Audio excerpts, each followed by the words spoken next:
आज जनमत में एक मुद्दा आपसे जुड़ा हुआ भी है। आप सोचते हैं कि आप काम करते रहेंगे तो आपकी पूछ होगी, तो ऐसा नहीं है। आज पुणे से जो खबर सामने आ रही है वो आज के वर्क कल्चर को लेकर हर कंपनी को कटघरे में खड़ा कर देगी, हर मैनेजर को कटघरे में खड़ा कर देगी। एक बड़ी अकाउंटिंग फर्म में काम करने वाली मात्र 26 वर्षीय महिला की उसकी ज्वाइनिंग के, सोचिए जब उसने कंपनी ज्वाइन की उसके 4 महीने के भीतर ही काम के तनाव यानी वर्क स्ट्रेस के कारण दुखद रूप से मृत्यु हो गई है। केरल की एक युवा चार्टर्ड अकाउंटेंट यानी सीए अन्ना सेबेस्टियन पेरेल को कंपनी द्वारा कड़ी मेहनत के काम का बोझ दिए जाने के बाद उसको अपनी जान गंवानी पड़ी। इस विनाशकारी नुकसान के मद्देनजर पेरेल की मां अनीता ऑगस्टिन ने कंपनी के भारत के बॉस यानी राजीव मेमानी को संबोधित करते हुए एक ईमेल लिखा है। अपने पत्र में उन्होंने अधिक काम को महिमा मंडित करने के लिए कंपनी की निंदा की और इस बात पर प्रकाश डाला कि कैसे कंपनी के मानवाधिकार मूल्यों ने उनकी बेटी द्वारा अनुभव की गई वास्तविकता का खंडन किया है।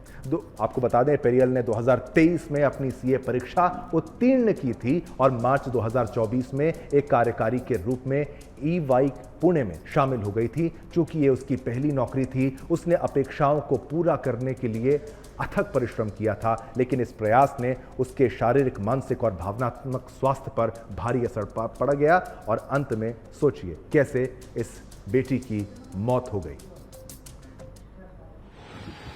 अभी एक बहुत दुखदायक घटना सुनी जिसमें ये पता चला कि महाराष्ट्र के शहर पुणे की एक लड़की जो भी सिर्फ 26 साल की थी और किसी मल्टीनेशनल कंपनी में, किसी बड़ी कंपनी में वो जॉब कर रही थी और लगातार ओवरवर्क और ओवर स्ट्रेस के कारण उसकी मौत हो गई। ये सुन के बड़ा दुख हुआ।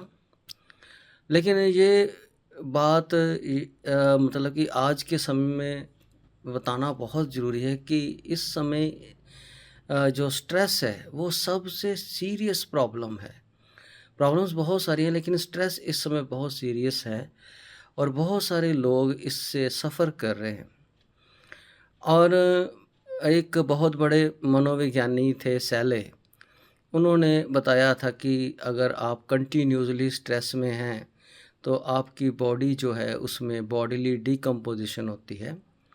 बॉडीली डिकम्पोजिशन का मतलब है कि हमारी बॉडी के बहुत सारे सिस्टम हैं, अगर हम लगातार तनाव में रहें तो वो जो सिस्टम है उनमें वियर एंड टीयर होता है, जिससे कई प्रकार के डिसऑर्डर्स और कई तरह की जो फिजियोलॉजिकल और फिज़िकल प्रॉब्लम्स जो है, साइकोलॉजिकल प्रॉब्लम्स भी हैं, वो होती हैं।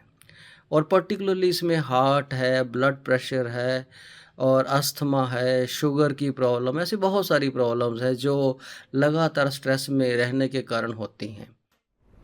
तो देखा आपने, इस पर हमने एक मनोवैज्ञानिक यानी डॉक्टर की प्रतिक्रिया भी आपको बताई, क्योंकि आप फिर से मेरी बात को समझिए। उस लड़की ने अपनी पहली नौकरी में इतनी मेहनत करी, अपेक्षाओं को पूरा करने के लिए अथक परिश्रम किया, लेकिन इस प्रयास ने उसके शारीरिक, मानसिक और भावनात्मक स्वास्थ्य पर भारी असर डाला। उनकी मां के अनुसार ज्वाइनिंग के तुरंत बाद उन्हें चिंता, नींद न आना और तनाव का अनुभव होने लगा, लेकिन उस लड़की ने कड़ी मेहनत और दृढ़ता को सफलता का मार्ग मानते हुए खुद को आगे बढ़ाना जारी रखा। तो याद रखिए, हमेशा केवल मेहनत मेहनत और कंपनी कंपनी ही मत सोचिए, अपने स्वास्थ्य का ध्यान भी रखिए। और उन कंपनियों के लिए भी ये संदेश है कि केवल कड़ी मेहनत के लिए प्रोत्साहित ही मत करिए, 18-18 20-20 घंटे काम कराने की बात ही मत करिए। उनकी मेंटल हेल्थ यानी मानसिक स्थिति, उनके मानसिक स्वास्थ्य के बारे में भी सोचिए। ये आपका मुद्दा जनमत में हमने उठाया।